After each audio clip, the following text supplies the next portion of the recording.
No jantar, minha mãe empurrou um envelope branco pela mesa para minha irmã. $150.000 para a nova casa dela. Meu pai nem pensou duas vezes. Só me olhou e disse: "Você é o fracasso.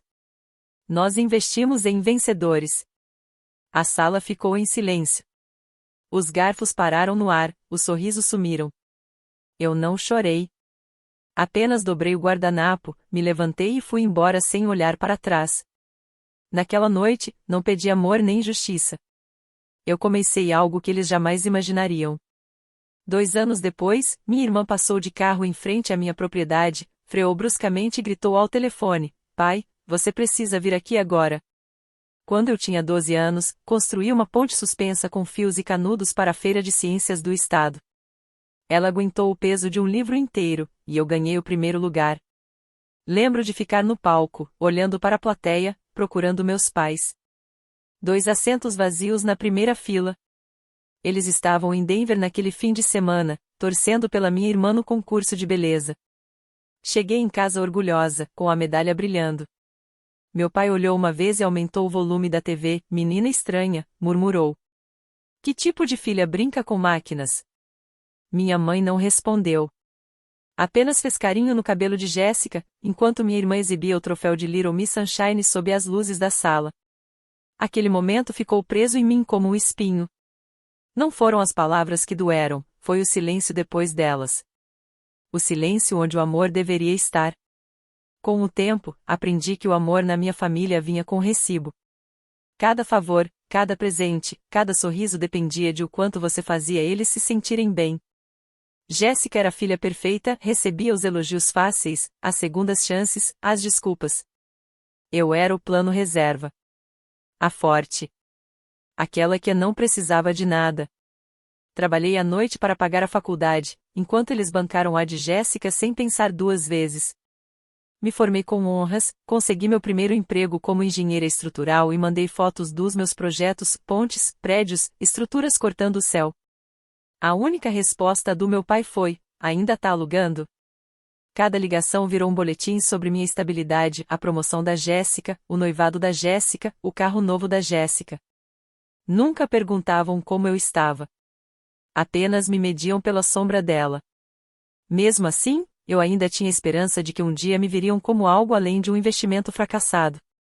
Essa esperança quebrou na noite do jantar. Quando meu pai disse: "Investimos em vencedores", algo dentro de mim se apagou. Parei de buscar aprovação. Parei de me explicar. E aprendi a diferença entre o silêncio que destrói e o silêncio que salva. Então, arrumei minhas coisas, deixei Colorado Springs e voltei para Denver. Sem ligações, sem lágrimas, só estrada, o som dos pneus e uma promessa: se eles não enxergassem meu valor, eu o construiria, tijolo por tijolo, até o mundo inteiro ver. Perder minha família foi um tipo de silêncio. Perder meu emprego foi outro. Aconteceu numa manhã cinza de março, daquelas em que até o ar parece cansado. A empresa vinha mal há meses, mas eu me convencia de que estava segura. Trabalhava duro, cumpria prazos, ficava até tarde. Mas quando o diretor leu a lista de demitidos, meu nome estava bem ali, no meio da lista. Claro, definitivo, impossível de contestar. Saí andando na neve, com a carta de demissão amassada na mão. O frio bateu mais forte do que eu esperava. Por um instante, fiquei parada na calçada, olhando o trânsito, me perguntando quantas vezes na vida uma pessoa consegue recomeçar do zero. Naquela noite, sentei no meu apartamento, observando o reflexo fraco das luzes da cidade na janela. O silêncio já não era mais tranquilo. Era pesado. Daquele tipo que faz qualquer som parecer alto demais. Peguei o celular, abri o grupo da família Bennett e vi a foto mais recente: Jéssica na frente da nova casa, taça de champanhe na mão, nossos pais ao lado dela, sorrindo como se tivessem acabado de ganhar na loteria. A legenda dizia: "Tão orgulhosos da nossa filha mais nova." Fiquei olhando aquela imagem por um longo tempo antes de digitar uma última mensagem: "Obrigada por me ensinar a ficar de pé sozinha, mesmo da forma mais cruel possível." Enviei. Depois bloqueei todos, apaguei o grupo e fiquei ali, olhando a tela escurecer. Pela primeira vez, não havia plateia, nem expectativas. Só eu. O medo veio primeiro. E se eu fracassar de novo? E se eles estiverem certos? Mas, por baixo desse medo, algo começou a se mover. Liberdade. Na manhã seguinte, acordei antes do amanhecer. Eu não tinha emprego, nenhum plano. Mas tinha uma escolha: podia passar meus dias tentando provar que eles estavam errados, ou construir uma vida onde a opinião deles não importasse. Fiz um café, abri meu sketchbook e desenhei uma linha simples, o contorno de uma pequena casa. Eu não sabia naquele momento, mas aquela linha seria o primeiro passo de tudo que viria depois. As primeiras semanas sem trabalho se misturaram em um borrão de cafés frios, e-mails de rejeição e um silêncio tão grande que até o barulho da geladeira parecia companhia. Me inscrevi em tudo, pequenas construtoras, estúdios de design, empresas de projetos, mas a cidade inteira parecia congelada. Denver ainda se recuperava da recessão, e ninguém estava contratando. Numa tarde qualquer, entrei num café chamado Arlando's Corner. O lugar parecia cansado, luzes fracas, móveis descascados, e um cheiro de espresso queimado que grudava no ar. Sentei no fundo com meu laptop, meio trabalhando, meio fingindo que estava tudo bem. Foi então que o dono se aproximou, um homem de uns 60 anos, cabelos grisalhos e mãos manchadas de tinta. Você é a Wendy Bennett, né? A engenheira. Olhei surpresa. Era, respondi. Ele sorriu. Era, eu poderia usar alguém como você. O café está caindo aos pedaços, e eu tenho uns $1.000 para arrumar. Topa? $1.000. Nem dava para cobrir meu aluguel. Mas havia algo no tom dele sincero, confiante, que me fez responder. Topo. Nas semanas seguintes, praticamente vivi lá. Repintei paredes, reorganizei os móveis, refiz a fiação das luzes e desenhei um novo layout que fez o pequeno café parecer ter o dobro do tamanho. Usei madeira de demolição para o balcão, pendurei algumas luzes suspensas e cobri uma das paredes com espelhos para trazer mais claridade. Quando terminei, Harlan ficou parado no meio do café, os olhos brilhando. Parece vivo de novo, disse baixinho. Você tem magia nas mãos, garota. Uma semana depois, uma revista local publicou uma matéria pequena com o título: Um café esquecido renasce pelas mãos de uma engenheira local.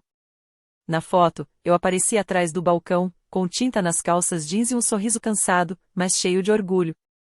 Na manhã seguinte, meu e-mail explodiu.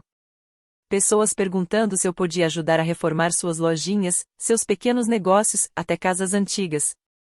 Eu não tinha empresa, só um sketchbook e algumas ferramentas, mas disse assim.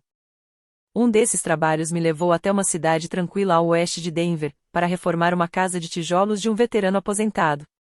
Assim que cheguei, encontrei um homem inspecionando a fundação alto, ombros largos, mangas arregaçadas, braços cobertos de poeira de cimento e olhos cinzentos, calmos como o começo do inverno. Você é a designer? Ele perguntou. Sou, respondi. E você é quem vai garantir que isso aqui não desabe? Brinquei. Ele riu. Então a gente vai se dar bem. E nos demos. Ita era firme, paciente, cuidadoso.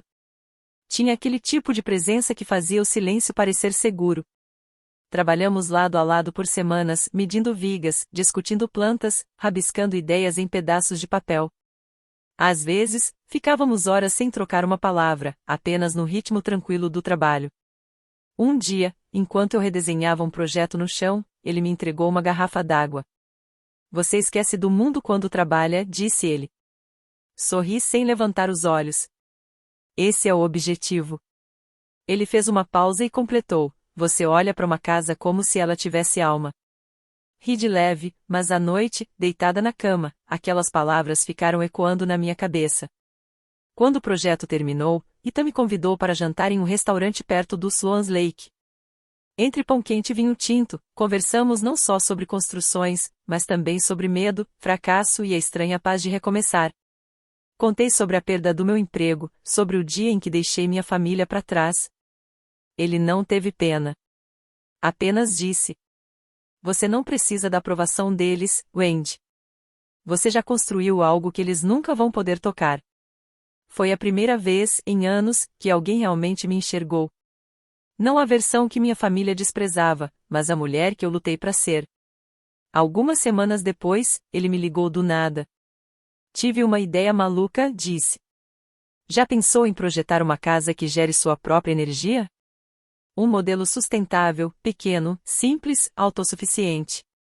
Fiquei em silêncio. Era o sonho que eu tinha enterrado há muito tempo. O mesmo que meu pai chamou de arriscado demais.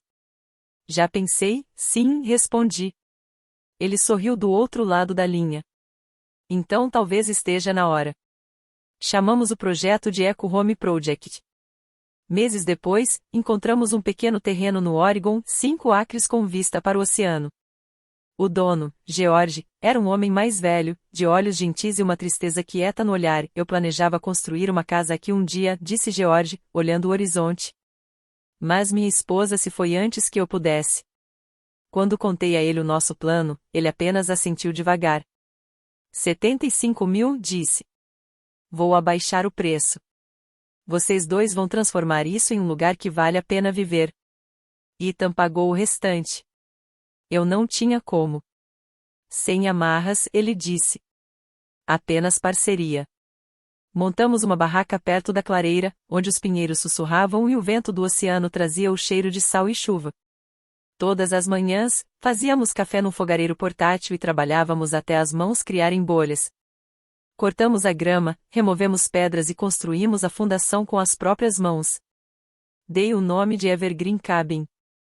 600 pés quadrados. Painéis solares. Sistema de captação de chuva.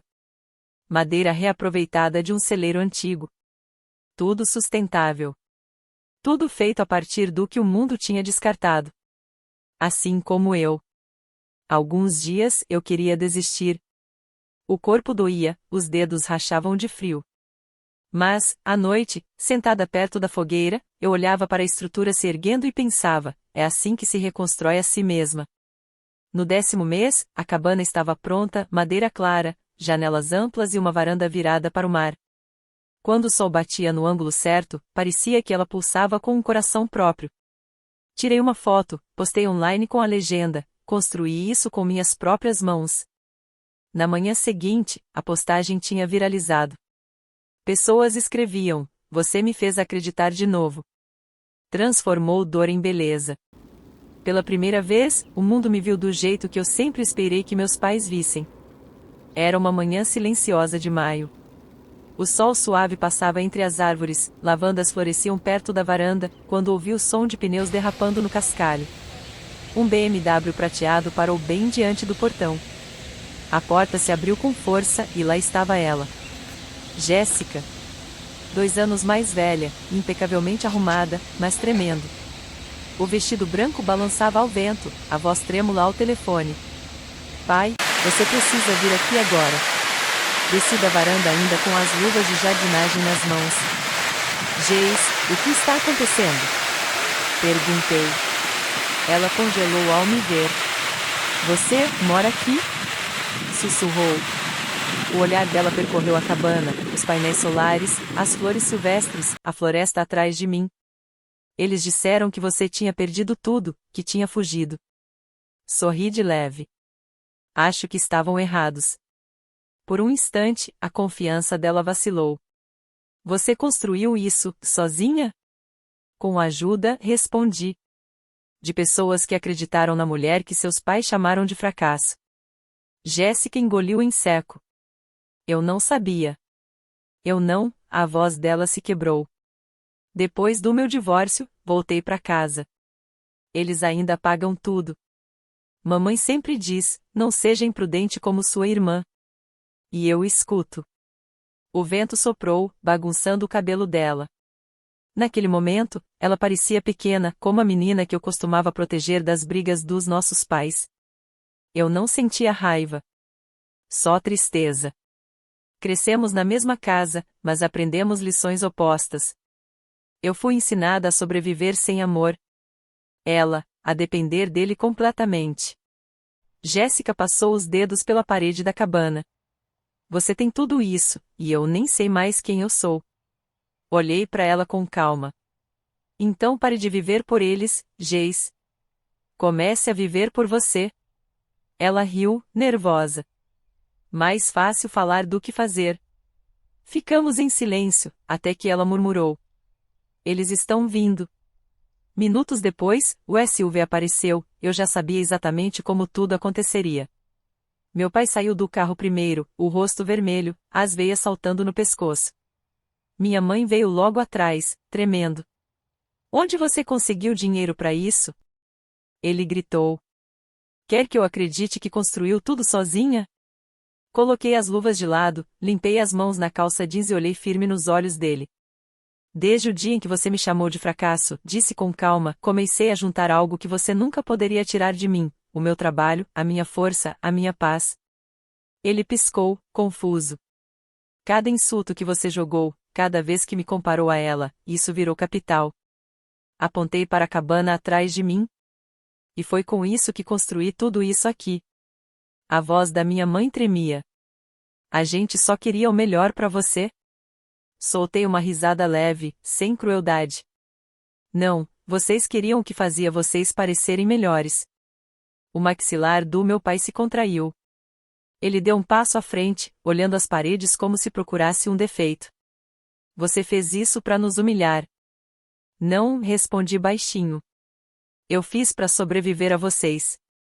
O ar ficou pesado. O único som era o do oceano ao longe.